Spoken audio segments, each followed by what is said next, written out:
Hello friends, कैसे हैं आप लोग। आशा करता है आप लोग सब अच्छे होंगे। घटना चक्र की सीरीज़ में ये इंडियन एविडेंस एक्ट की पार्ट सेकंड है। पार्ट फर्स्ट को मैंने पढ़ा दिया है, अब ये पार्ट सेकंड की सीरीज़ है इंडियन एविडेंस एक्ट की। तो आइए शुरू करते हैं। क्या कहता है, भारतीय साक्ष्य अधिनियम धारा 13 के अनुसार भारतीय साक्ष्य अधिनियम धारा 13 के अनुसार जबकि प्रश्नगत तथ्य सुसंगत तथ्य है, केवल अधिकार, केवल कर्तव्य, केवल रूढ़ि, अधिकार और रूढ़ि। तो इसमें क्या हो जाएगा, 13 में अधिकार और रूढ़ियाँ हो जाएंगी।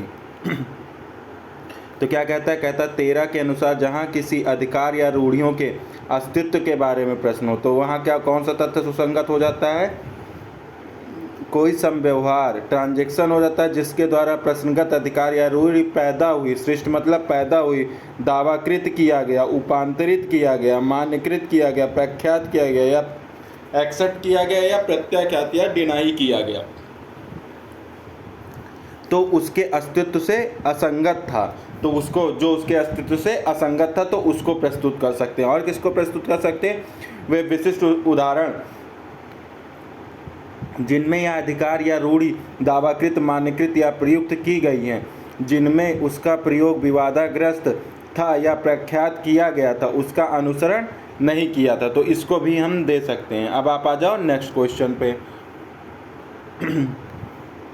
भारतीय साक्ष्य अधिनियम धारा 13 में अधिकार और रूढ़ि को स्पष्ट करने हेतु संव्यवहार या विशिष्ट उदाहरण सुसंगत होते हैं, किंतु ये किसी अपराध के अस्तित्व के बारे में सुसंगत नहीं होते। यह अवधारणा किस वाद में प्रतिपादित की थी? गुरदीप सिंह बनाम श्रीमती अंग्रेज कौर, सूरजमणि बनाम दुर्गाचरण, आनंदीबाई बनाम राजा राम, शकुंतला बनाम अमरनाथ। तो किसमें किया गया, सूरजमणि बनाम दुर्गाचरण में। किसको, सूरजमणि बनाम दुर्गाचरण में। अब आ जाओ, सूरजमणि बनाम दुर्गाचरण में क्या कहा गया, द्विविवाह अपराध से संबंधित मामला है। प्रसंगत कानून के अंतर्गत द्वितीयक विवाह किए जाने पर वाद योजित किया गया। सर्वोच्च न्यायालय ने इसे कृत्य को आपराधिक कृत्य घोषित किए जाने हेतु पत्नी की अपील को खारिज कर दिया। अब आप आ जाओ नेक्स्ट क्वेश्चन पे। नेक्स्ट क्वेश्चन क्या है कि भारतीय साक्ष्य अधिनियम की धारा 14 के अंतर्गत प्रयुक्त मन की दशा प्रकट करती है, आशय को, ज्ञान को, सद्भाव को, ये सभी।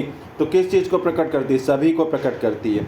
धारा 14 में प्रयुक्त मन की दशा में आशय, ज्ञान, क्या क्या आता है, आशय, ज्ञान, सद्भाव, उपेक्षा, उतावलापन, वैमनस्य, सदिच्छा और शरीर की दशा और शारीरिक संवेदना इसमें शामिल है। अब आप आ जाओ नेक्स्ट क्वेश्चन पे। नेक्स्ट क्वेश्चन क्या है, निम्नलिखित में से कौन सा तथ्य भारतीय साक्ष्य अधिनियम की धारा 14 में मन की या शरीर की दशा, शारीरिक संवेदना का अस्तित्व दोनों दर्शाने के रूप में वर्णित है। सद्भाव, ज्ञान, हेतु और उपेक्षा। तो क्या चीज़ है, क्या पूछा, हेतु नहीं है। धारा 14 में मन या शरीर की दशा, शारीरिक संवेदना दर्शित करने वाले तथ्यों के रूप में मन की कोई भी दशा जैसे आशय, ज्ञान, सद्भाव, उपेक्षा, उतावलापन, व्यक्ति के प्रति वैमनस्य, सदिच्छा आदि को सम्मिलित किया गया। धारा 14 के अंतर्गत हेतु को सम्मिलित नहीं किया गया। अब आप आ जाओ नेक्स्ट क्वेश्चन पे। धारा 14 के अंतर्गत मानसिक दशा दर्शाने के रूप में वर्णित नहीं है दुराशय, हेतुक, सद्भाव और उपेक्षा। तो क्या चीज़ नहीं, हेतुक नहीं है। फिर आ जाओ नेक्स्ट क्वेश्चन पे।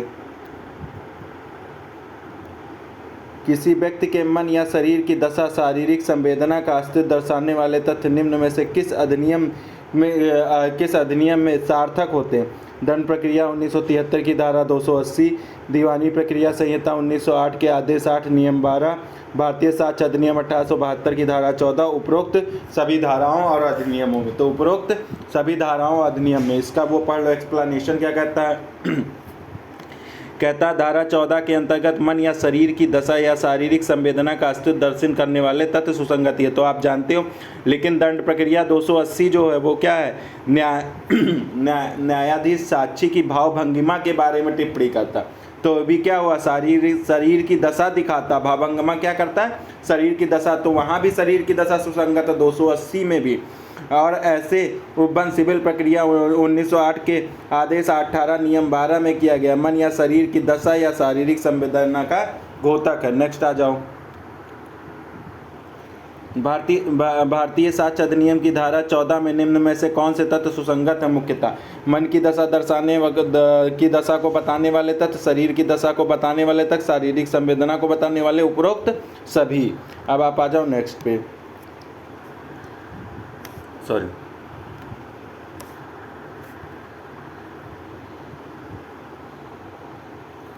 नेक्स्ट क्या है कि का पर खा की ख्यात की अपहानि करने के आशय से का लांछन प्रकाशित करके खा की मानहानि करने का अभियोग है। यह तथ्य कि खा के बारे में का ने पूर्व प्रकाशन किए हैं जिनमें खा के प्रति का वैमनस्य दर्शित होता सुसंगत है, क्योंकि उसमें का की ख्याति की अपहानि की तैयारी सिद्ध होती है। यह विवादित तथ्य है कि स्पष्टीकरण के लिए आवश्यक है। इससे खा की ख्यात की अपहानि करने का आशय साबित होता है, वह सुसंगत तथ्य का परिणाम है। तो इसमें क्या हो जाएगा? उससे खा की ख्यात की अपहानि करने का आशय साबित होता है। तो ये पढ़ लो। उपरोक्त समस्या यह है कि खा के बारे में का ने पूर्व में प्रकाशन किया, जिससे खा के प्रति का वैमनस्य, जब पूर्व में प्रकाशन वैमनस्य दर्शित होता है, से खा की ख्यात की अपहानि करने का आशय साबित होता। अतः यह तथ्य भारतीय साक्ष्य अधिनियम की धारा 14 के अंतर्गत सुसंगत है। नेक्स्ट आ जाओ। नेक्स्ट क्या है? का चुराया हुआ माल यह जानते हुए कि वह चुराया हुआ है प्राप्त करने का अभियुक्त है। यह साबित कर दिया जाता है कि उसके कब्जे में कोई विशिष्ट चुराई हुई चीज़ थी। भारतीय साक्ष्य अधिनियम 1872 की किस धारा के अनुसार यह तथ्य कि उस समय उसके कब्जे में कोई अन्य चुराई हुई चीज़ थी या दर्शित करने की प्रकृति रखने वाला होने के नाते सुसंगत है कि चीज़ें उसके कब्जे में थी, उसमें से हर कोई एक और सब के बारे में यह जानता था कि वह चुराई हुई है। तो ये किस में सुसंगत है? धारा 14 में सुसंगत है। उपरोक्त समस्या यह तथ्य है कि उसी समय उसके कब्जे में अन्य कई चोरियों की वस्तुएं थी, यह दर्शित करने की प्रवृत्ति रखने वाला होने के नाते जो चीज़ें उसके कब्जे में थी उसमें हर एक और सब के बारे में यह जानता था कि वह चुराई हुई। साक्ष्य अधिनियम की धारा 14 के अंतर्गत सुसंगत है। अब आप आ जाओ नेक्स्ट क्वेश्चन पे। का शासय आसन द्वारा खा की मृत्यु कारित करने के लिए हत्या के लिए विचारित है। यह तथ्य कि का लोगों पर उनकी हत्या करने के आशय से आसन करने का अभ्यासी था सुसंगत है, विसंगत है? ना तो सुसंगत ना तो विसंगत, विवादक है। तो क्या है? विसंगत है। 14 के स्पष्टीकरण 1 के अनुसार, ये स्पष्टीकरण 1 का उदाहरण है, ये जो दिया हुआ है। इसमें क्या है? जो तथ्य इस नाते सुसंगत है कि मन की सुसंगत दशा के अस्तित्व को दर्शित करते हैं, उससे यह दर्शित होना चाहिए कि मन की दशा साधारणतया नहीं अपितु विशिष्टता विषय के बारे में होनी चाहिए। अब आप आ जाओ नेक्स्ट क्वेश्चन पे।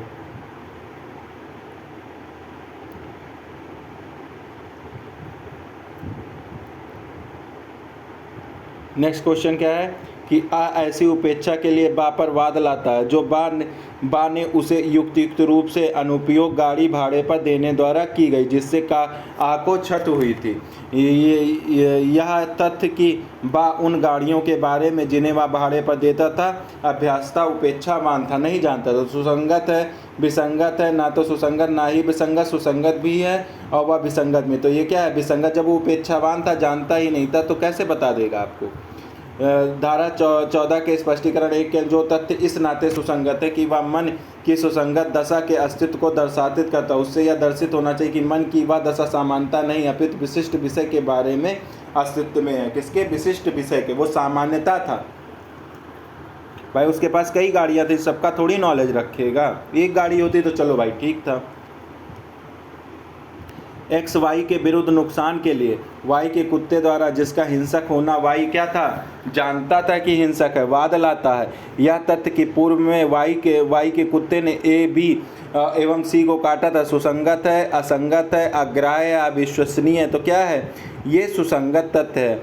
धारा 14 के अंतर्गत मन या शरीर की दशा या शारीरिक संवेदना का अस्तित्व दर्शन करने वाले तत्व सुसंगत होते हैं। प्रस्तुत समस्या धारा 14 के दृष्टांत गा पर आधारित है। अब आप आ जाओ नेक्स्ट पे। भारतीय साक्ष्य अधिनियम की निम्न किस धारा में पूर्व दोष सिद्ध सुसंगत है? धारा 14 के 1 में, 14 के स्पष्टीकरण 2 में, 14 के स्पष्टीकरण 3 में, 14 के स्पष्टीकरण 4 में। तो किसमें पूर्व दोष सिद्ध 2 में है। स्पष्टीकरण 2 में। ये खूब इंपॉर्टेंट है, देख लेना, बहुत पूछता है ये क्वेश्चन। पूर्व दोष सिद्धि 14 के किसमें? 14 के किस में, 2 में दिया पूर्व सिद्धि। क्या कहता है, जब किसी अपराध के अभियुक्त व्यक्ति का विचारण धारा 14 के अर्थ के अंतर्गत उस अभियुक्त द्वारा किसी अपराध का कभी पहले किया जाना सुसंगत हो, तब ऐसे व्यक्ति की पूर्व दोष सिद्धि भी सुसंगत तथ्य होगी, जबकि स्पष्टीकरण 1 में मन की सुसंगत दशा के अस्तित्व को दर्शित करने वाले संबंध का प्रावधान किया गया है। अब आप आ जाओ नेक्स्ट पेज पे।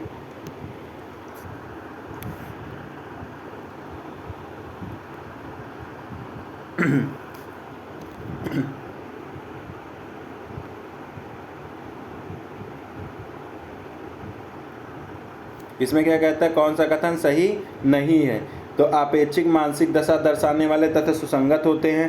प्रत्येक उस तथ्य का साक्ष्य दिया जा सकता है जिससे एक व्यक्ति की शरीर की दशा या शारीरिक संवेदना का अनुमान लगाया जा सकता है। ऐसे तथ्यों का साक्ष्य दिया जा सकता है जो एक व्यक्ति के साधारणतया मन की दशा को क्या करते हैं, साबित करता हो। कुछ मामलों में एक व्यक्ति के पूर्व दोष सिद्धि भी सुसंगत हो सकती है। तो इसमें क्या, ऐसे तथ्यों का साक्ष्य दिया जा सकता है जो एक व्यक्ति को साधारणतया, तो साधारणतया नहीं, विशिष्ट मन की दशा है। यहाँ साधारण नहीं है, विशिष्ट होना चाहिए। ठीक है, यहाँ क्या होना चाहिए, विशिष्ट होना चाहिए। इस वजह से कौन सा ऑप्शन हो जाएगा, सी ऑप्शन हो जाएगा। ठीक है,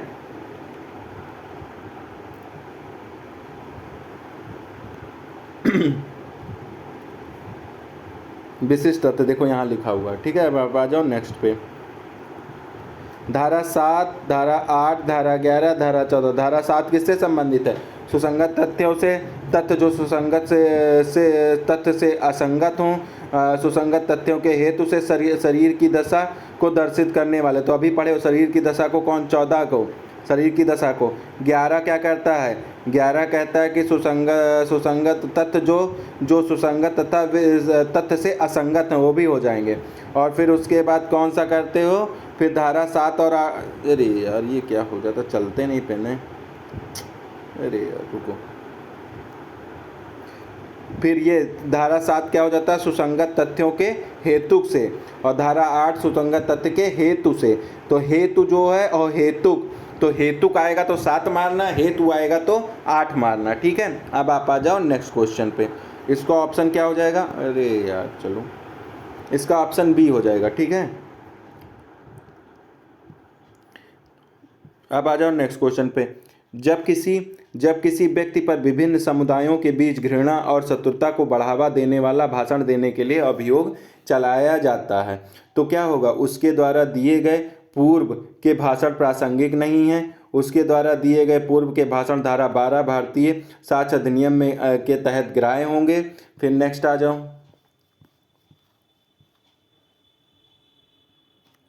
उसके द्वारा दिए गए पूर्व में भाषण धारा 13 के साक्ष्य के अधिनियम के अंतर्गत ग्राह्य होंगे। उसके पूर्व भाषण धारा 14 के अंतर्गत। तो पूर्व का आचरण, पश्चात का आचरण कहाँ है, अरे मन की दशा, शरीर की दशा, शारीरिक संवेदना, तो उसका आचरण कहाँ है, आचरण कहाँ हो जाएगा, आचरण 14 में हो जाएगा।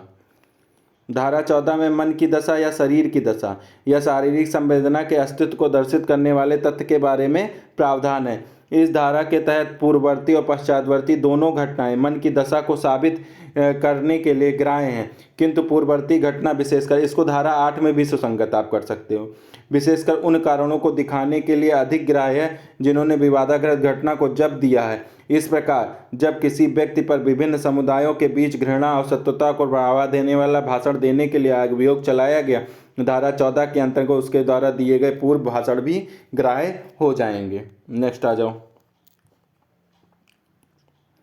नेक्स्ट क्या है, प्रश्न यह है कि क्या विशिष्ट पत्र ए को मिला है। यह तथ्य है कि पत्र सम्यक अनुक्रम में, डाक में मतलब सम्यक अनुक्रम में, कोर्स ऑफ प्रोसीडिंग में डाक में डाल दिया गया था और वह पुनः प्रेषण केंद्र द्वारा लौटाया नहीं गया। तो ये क्या हो जाएगा, ये सुसंगत तथ्य हो जाएगा कि उसको लेटर प्राप्त हो गया। इसको पढ़ लो, ये खूब पूछता है। प्रस्तुत समस्या में यह तथ्य कि पत्र सम्यक अनुक्रम में डाक में डाला गया था और पुनः प्रेषण केंद्र द्वारा लौटाया नहीं गया तथा भारतीय साक्ष्य अधिनियम की धारा 16 के अंतर्गत सुसंगत है। दृष्टांत खा धारा 16 के अनुसार। जबकि प्रश्न यह है कि क्या कोई विशिष्ट कार्य किया गया था, तब कारोबार के ऐसे किसी भी अनुक्रम में अस्तित्व जिसके अनुसार वह कार्य स्वभावतः किया जाता है, क्या हो जाएगा, सुसंगत तथ्य हो जाएगा। अब आप आ जाओ नेक्स्ट क्वेश्चन पे। नेक्स्ट क्या कहता है, साक्ष अधिनियम की निम्नलिखित धाराओं में कौन सी धारा स्वीकृति को परिभाषित करती है? तो स्वीकृति को कौन सी धारा? धारा 17। धारा 17 किसको? स्वीकृति को परिभाषित, जिसके अनुसार स्वीकृत वह मौखिक, दस्तावेजी या इलेक्ट्रॉनिक रूप से अंतर्विष्ट क्या है? कथन है, जो क्या करता है? जो किसी विवादक तथ्य या सुसंगत तथ्य का क्या करता है? अनुमान इंगित करता है। तो अब आपका ए भी हो गया। अब आप आ जाओ ना, स्वीकृति एक ऐसा कथन है, कौन सा? उपयुक्त सभी, अभी बताया हूँ। अब आ जाओ नेक्स्ट क्वेश्चन पे।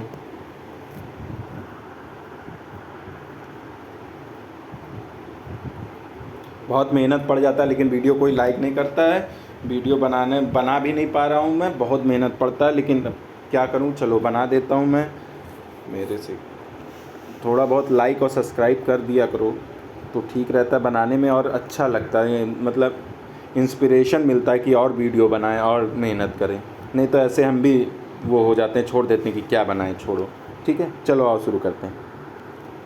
निम्नलिखित में से कौन सा कथन सही नहीं है? गार्जियन एड लीटम की अवयस्क के विरुद्ध स्वीकृति साक्ष्य है। विधि के बिंदु पर अपने मुवक्किल के ओर से न्यायालय में प्लीडर द्वारा की गई संस्वीकृति साक्ष्य है। अनेक प्रतिवादियों में से किसी एक द्वारा दूसरे प्रतिवादियों के विरुद्ध एक वाद द्वारा की गई संस्वीकृति साक्ष्य है। एक प्लीडर द्वारा अपने मुवक्किल की ओर से न्यायालय में तथ्य की स्वीकृति साक्ष्य है। गार्जियन एड लीटम कि अवयस्क के विरुद्ध स्वीकृति साक्ष्य या कथन असत्य है। अब आप आ जाओ नेक्स्ट। धारा 17 के अंतर्गत स्वीकृति के संबंधों में निम्नलिखित कौन सा कथन सही नहीं? स्वीकृत सबूत के अभित्यजन के रूप में परिवर्तित होती है। स्वीकृति वह कथन है जो आवश्यक रूप से स्वयं में हित विपरीत होती है। ऐसे कथन जिससे किसी विवादक तथ्य या सुसंगत तथ्य के बारे में अनुमान लगता है स्वीकृत हो सकता है, क्या सही नहीं है? सामान्यतः वह तथ्यहीन है कि स्वीकृत किसी व्यक्ति के समक्ष की गई हो। तो इसमें कौन सा? बी वाला ऑप्शन हो जाएगा। स्वीकृत वह कथन है जो आवश्यक रूप से स्वयं के हित के विपरीत होती है।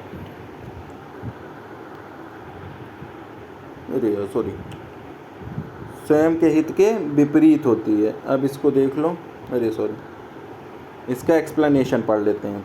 इसका एक्सप्लेनेशन क्या है? भारतीय साक्ष्य अधिनियम धारा 21 के अनुसार स्वीकृतकर्ताओं के हित के विरुद्ध होती है और उनके विरुद्ध साबित की जाती है, परंतु 3 दशाओं में स्वीकृतकर्ता को अपने पक्ष में साबित करना यह इम्पॉर्टेंट है। कब है? यदि स्वीकृति इस प्रकृति की है कि उसे करने वाले, कहाँ बताता है, उसे करने वाले व्यक्ति मर गया हो तो धारा 32 के अंतर्गत सुसंगत हो, मन की या शरीर की सुसंगत या विवादक दशा के अस्तित्व का कथन हो। यदि स्वीकृति स्वीकृत के रूप में नहीं अपितु अन्यथा सुसंगत है, अतः यह स्वीकृत के लिए आवश्यक नहीं कि सदैव स्वीकृतकर्ता के हित के विरुद्ध हो। आ जाओ अब नेक्स्ट पे। नेक्स्ट क्या है? स्वीकृतियाँ क्या है? लिखित में होनी चाहिए, मौखिक में होनी चाहिए, लिखित मौखिक दोनों में, लिखित व मौखिक दोनों में। लिखित या मौखिक, या और वा में अंतर है, तो लिखित या ये पकड़ लेना, ठीक है, वा मत मार के चले आना। अब आप आ जाओ नेक्स्ट पे।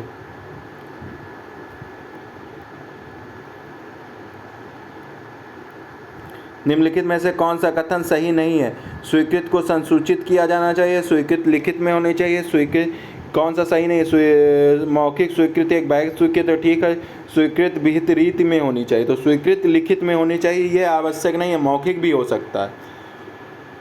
तो यही कौन सा? बी वाला ऑप्शन। निम्नलिखित में से कौन सा कथन सही है? तो कौन सा कथन सही है?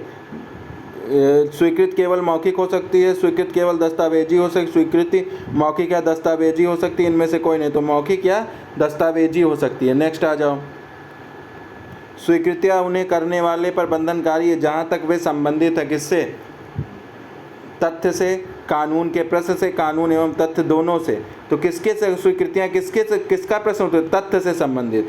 स्वीकृतियाँ उन्हें करने वालों पर बंधनकारी होती है जहाँ तक कि वे मामले के तथ्य से संबंधित है। धारा 17 के अनुसार स्वीकृतियाँ विवादक तथ्य या सुसंगत तथ्य से ही संबंधित होती हैं, अतः कानून के प्रश्न पर किसी स्वीकृति की आवश्यकता नहीं होती है। कानून के प्रश्न पर स्वीकृति की आवश्यकता नहीं होती, तथ्य के प्रश्न पर स्वीकृति की आवश्यकता होती है। भारतीय साक्ष्य अधिनियम के अंतर्गत स्वीकृति कौन कर सकता है? कार्रवाई से संबंधित गवाह, कार्रवाई से संबंधित पक्षकार, एक अन्य पक्षकार, न्यायालय। तो धारा 18 के अंतर्गत जिन व्यक्तियों के द्वारा स्वीकृतियां की जाती हैं उसमें कार्रवाई के पक्षकार या उसके अभिकर्ता या विषय वस्तु के हितबद्ध पक्षकार या वे व्यक्ति जिससे हित व्युत्पन्न हुआ है सम्मिलित हैं। इस कार्रवाई से संबंधित गवाह, एक अन्य पक्षकार अथवा न्यायालय में को सम्मिलित नहीं किया जाता। तो इसमें कौन सा है? कार्रवाई के से संबंधित पक्षकार। कौन कर सकता है? कार्रवाई से संबंधित पक्षकार। अब आप आ जाओ नेक्स्ट पे। नेक्स्ट क्या है?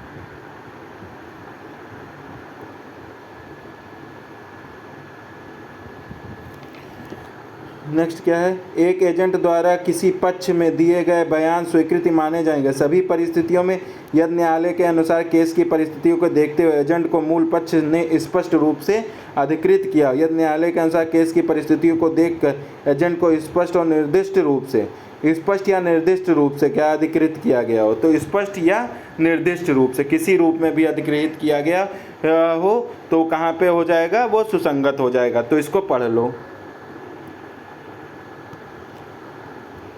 धारा 18 के अनुसार वे कथन स्वीकृतियां माने जाएंगे जिन्हें कार्रवाई के किसी पक्षकार ने किया हो या ऐसे किसी पक्षकार के किसी अभिकर्ता ने किया हो जिससे मामले की परिस्थितियों में न्यायालय उन कथनों को करने के लिए उस पक्षकार द्वारा अभिव्यक्त या विपक्षित रूप से क्या हुआ? प्राधिकृत किया गया हो। नेक्स्ट आ जाओ। भारतीय साक्ष्य अधिनियम की धारा 18 से 20 के अंतर्गत स्वीकृति सुसंगत नहीं है।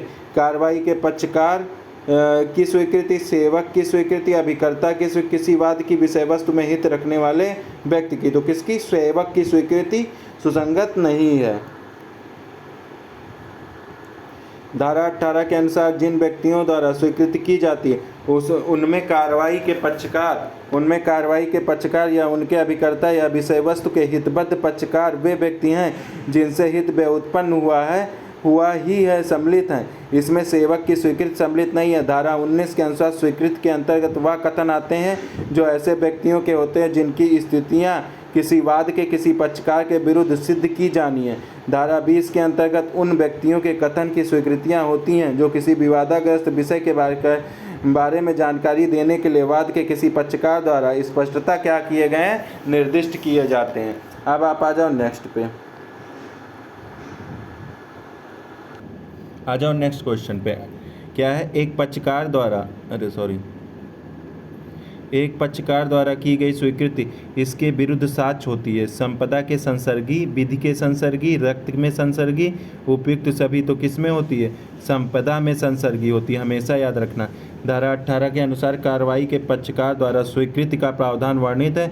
विषय वस्तु में हितबद्ध पक्षकार द्वारा किया गया कथन स्वीकृत है जिसका कार्रवाई की विषय वस्तु में कोई संपादिक या धन संबंधी हित है जो इस प्रकार हितबद्ध व्यक्तियों की हैसियत में वह कथन करते हैं। इसके अतिरिक्त यह धारा संविदात्मक संबंधों का होना आवश्यक मानती है।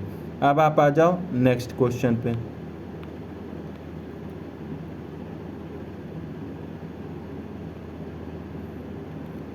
क्या आवश्यक मानती है? कि संपदा के हित संबंधी विक्रेता और क्रेता, पट्टाकर्ता, पट्टादार, बंधककर्ता, बंधकदार, दाता, अदाता। अतः जब एक पक्षकार द्वारा की गई संस्कृति इसके विरुद्ध साक्ष्य होता संपदा में संबंधित होता है। अब आ जाओ नेक्स्ट क्वेश्चन पे। कोई स्वीकृति जो पहले अभियुक्त द्वारा की जाती किंतु कुछ समय पश्चात वह मुकर जाता और इनकार कर देता, तो ऐसे क्या? न्यायकेतर स्वीकृति, न्यायिक स्वीकृति, मुकरी हुई संस्वीकृति तो क्या कहते हैं उसे? मुकरी हुई संस्वीकृति कहते हैं। इसको पढ़ लो। जब किसी अभियुक्त द्वारा संस्वीकृति करके उससे इनकार किया जाता है तो इसे मुकरी हुई संस्वीकृति कहते हैं। यदि स्वीकृति ऐच्छिक व विश्वसनीय है तो इसे दोषसिद्धि का आधार बनाया जा सकता। उच्चतम न्यायालय ने केहर सिंह बनाम दिल्ली प्रशासन के में अभिनिर्धारित किया कि कोई संस्वीकृति अभियुक्त द्वारा बाद में ली गई हो, इसके आधार पर न्यायालय ने अभियुक्त को दोषसिद्ध ठहराया। यदि अपराध में फंसाने वाले से मुकरी हुई संस्वीकृति सच के अलावा कुछ और नहीं हो सकती है तो इसके आधार पर दोषसिद्ध किया जा सकता है। इसका उपयोग सावधानी से किया जाना चाहिए।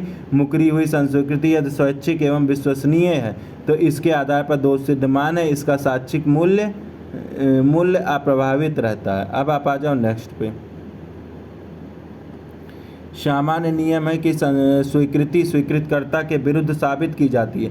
साक्ष्य अधिनियम में निम्न उपबंधों में से कौन सा उपरोक्त नियम का अपवाद है? धारा 17, धारा 18, धारा 21, धारा 32। तो कौन सा अपवाद है? धारा 21 अपवाद है।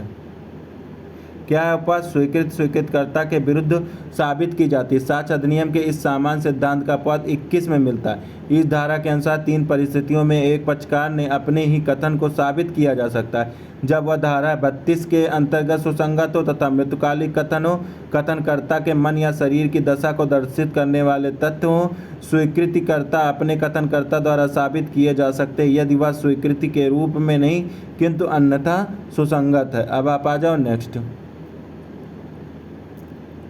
का और खा के बीच प्रश्न यह है कि आमुख विलेख कूटरचित है या नहीं। का प्रतिज्ञात करता है कि वह असली है। खा प्रतिज्ञात करता है कि वह कूटरचित है। तो खा का कोई कथन की विलेख असली है। का साबित कर सकेगा? का साबित कर सकेगा। तो का कोई कथन की विलेख कूटरचित है। खा साबित कर सकेगा। का कोई पक्षकार कथन विलेख कूटरचित है। का साबित कर सकेगा। का कोई कथन की विलेख असली है। खा साबित कर सकेगा। नेक्स्ट आ जाओ।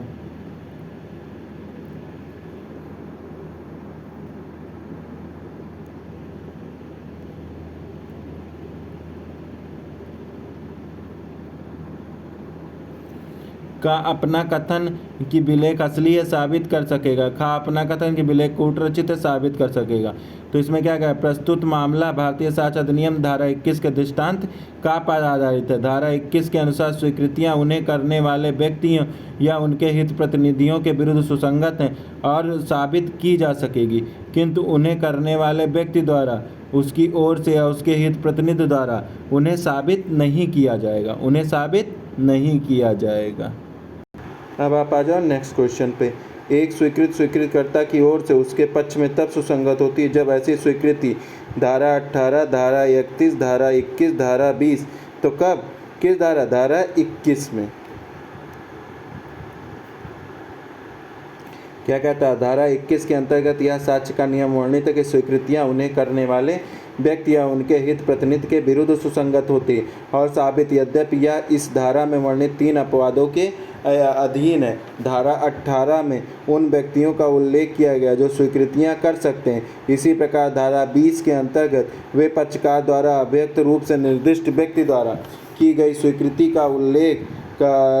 का उल्लेख है। और धारा 31 में सामान्य नियम प्रतिपादित करती है कि स्वीकृतियां स्वीकृति विषयों का निश्चायक सबूत नहीं है, किंतु एतमिन पश्चात अंतर्विष्ट उपबंधों के अधीन विबंधन के रूप में प्रवर्तित हो सकती हैं। अब आप आ जाओ नेक्स्ट पे।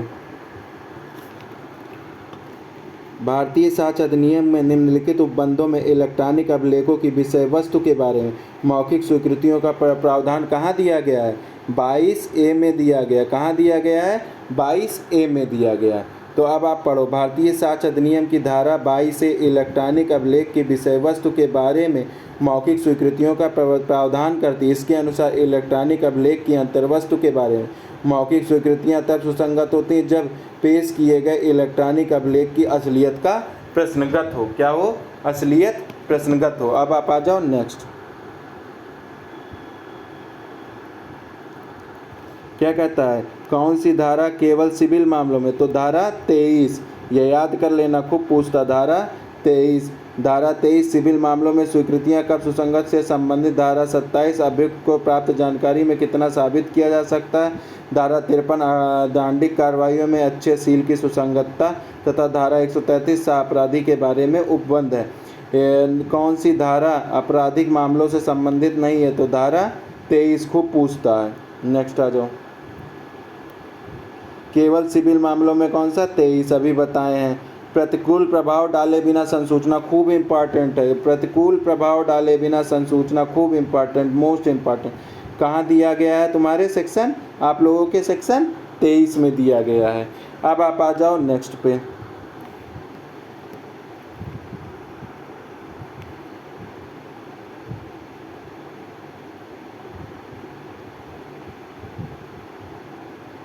इसका एक्सप्लेनेशन पढ़ लो। प्रतिकूल प्रभाव डाले बिना संसूचना संरक्षित है। जब कोई व्यक्ति इस शर्त के साथ स्वीकृति करता है कि इसका साक्ष्य नहीं दिया जाएगा, तब इसे प्रतिकूल प्रभाव डाले बिना स्वीकृति कहते हैं और इसे साक्ष्य के रूप में प्रयुक्त नहीं किया जा सकता। ऐसी स्वीकृति को सुरक्षित रखने का नियम पक्षकारों के समझौते तथा अपने झगड़े निपटाने के लिए बनाया गया, जो पक्षकारों के समझौता स्थापित करता है। यह सूचना या पत्र व पृष्ठांकन लगा सकता है कि वह बिना किसी प्रतिकूल प्रभाव के होगा। किसके होगा? बिना किसी प्रतिकूल प्रभाव के होगा। अब आप आ जाओ, बिना किसी पूर्व धारणा के जारी किए गए संदेश सुरक्षित होते हैं। तो बिना किसी पूर्व धारणा के जारी किए गए संदेश कहाँ सुरक्षित होते हैं? धारा 23 में। फिर आ जाओ नेक्स्ट क्वेश्चन। दांडिक कार्रवाइयों में स्वीकृतियाँ विसंगत है, संस्वीकृतियाँ विसंगत हैं या उत्प्रेरणा द्वारा या धमकी या वचन। तो ए बी दोनों। 24 कहती है कि अभियुक्त द्वारा की गई संस्वीकृत दांडिक कार्रवाइयों में विसंगत होती है यदि उसके किए जाने के विषय में न्यायालय को प्रतीत होता है कि अभियुक्त व्यक्ति के विरुद्ध आरोप के बारे में वह ऐसी उत्प्रेरणा धमकी या वचन द्वारा कराई गई जो प्राधिकारवान व्यक्ति की ओर से दिया गया, जो न्यायालय की राय में इसके लिए पर्याप्त हो। वह अभियुक्त व्यक्ति को अनुमान करने के लिए उसे अभियुक्त प्रतीत होने वाले आधार देती हो। उसके करने से वह अपने विरुद्ध कार्रवाइयों के बारे में ऐहिक रूप का कोई फायदा उठाएगा या अपने ऐहिक रूप से किसी बुराई का क्या कर सकता? अपवर्जन कर लेगा। नेक्स्ट आ जाओ।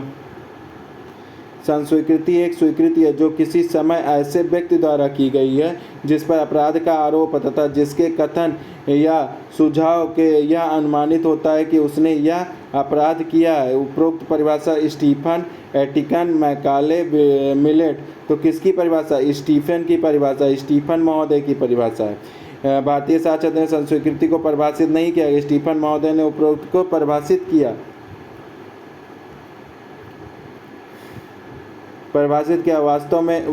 वास्तव में स्वीकृतियाँ स्वीकृति का एक प्रकार है जो आपराधिक मामलों में अभियुक्त अपराध को स्वीकार करना ही संस्वीकृति कहलाती। स्वीकृति यदि स्वतंत्र और स्वैच्छिक हो तो यह सारवान साक्ष्य होता है, इसके आधार पर दोष सिद्ध की जा सकती है। यह सारवान साक्ष्य होता तथा इसके आधार पर दोष सिद्ध की जा सकती है। अब आप आ जाओ नेक्स्ट पे। स्वीकृति की परिभाषा साक्ष्य अधिनियम में संस्वीकृति की किसी में नहीं दी गई है। स्वीकृति को कहीं नहीं। 24 क्या कहता है? दांडिक मामला में संस्वीकृतियाँ विसंगत है। ये कौन बताता है? 24 उत्प्रेरणा धमकी या वचन द्वारा कराई गई संस्वीकृति को संस्वीकृति के संबंध में धारा 17 में उल्लिखित स्वीकृति की परिभाषा ही लागू होती है। अतः विकल्प डी उत्तरों में क्या बोलते हैं? विकल्प डी हो जाएगा।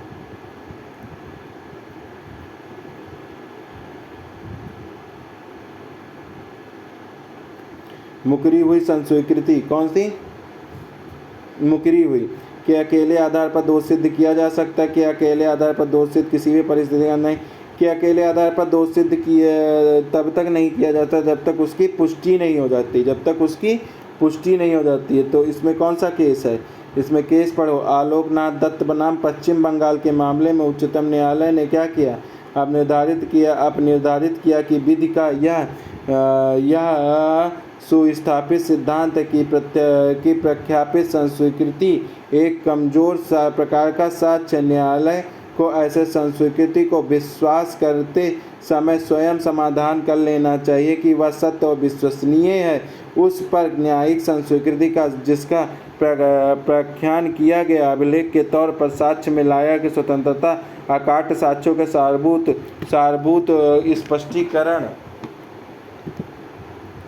स्पष्टीकरण होने चाहिए जो न्यायालय को यह प्राप्त अवशासन देते हैं कि वह उस पर विश्वास करने की इच्छा करता है। नेक्स्ट आ जाओ। अभियुक्त की क्या बोलते हैं? अभियुक्त की संस्वीकृति असंगत एवं पुलिस अभिरक्षा में की गई किंतु मजिस्ट्रेट के साक्षात उपस्थिति में की गई, मजिस्ट्रेट के समक्ष किए जाने जिससे यह कहा था कि यदि उसने पूर्व में स्वीकृति की हो तो वह उसको छोड़ दिया जाएगा। तो ये भी उस समय जब यह मत्यता थी तब किया जाना, पुलिस अभिरक्षा में या कि किसी तथ्य का खोज का मार्गदर्शन करना। तो इसमें कौन सा हो जाएगा? बी ऑप्शन हो जाएगा। फिर आ जाओ, क्या कहता है, अग्र निर्णय के प्राधिकारवान व्यक्ति के समक्ष स्वीकृति संबंधित है। रमेश चंद्र महतो बनाम पश्चिम बंगाल राज्य, प्यारेलाल भार्गव बनाम राजस्थान, क्वीन इम्प्रेस बनाम बाबूलाल सीताराम बनाम राज्य। तो इसमें कौन सा, प्यारेलाल बनाम भार्गव बनाम राजस्थान। प्यारेलाल भार्गव बनाम राजस्थान वाले बाद में क्या कहा गया, वाद निर्णय प्राधिकारवान व्यक्ति के समक्ष संस्वीकृति से संबंधित। इस वाद में उच्चतम न्यायालय ने निर्णय दिया कि किसी भी संस्वीकृति को विसंगत बनाने के लिए पर्याप्त है कि उसके बारे में प्रतीत होता है कि वह उत्प्रेरणा आदि से प्राप्त की गई थी, चाहे इस बात का सबूत न मिले वह उत्प्रेरणा आदि अभियुक्त तक पहुंचाई गई थी। अब आप आ जाओ नेक्स्ट क्वेश्चन पे। क्या कहता है, कोई सुसंगत स्वीकृति कब असंगत होती है, जब पुलिस अधिकारी से की गई, जब गुप्त रखने के वचन से की गई हो, जब गुप्त रखने के वचन से की गई, जब अभियुक्त शराब के नशे में हो, जब प्रवंचना के परिणाम स्वरूप की गई हो। तो प्रवंचना के, तो जब पुलिस अधिकारी से की गई हो तो असंगत, बाकी इन तीनों में सुसंगत हो जाएगा।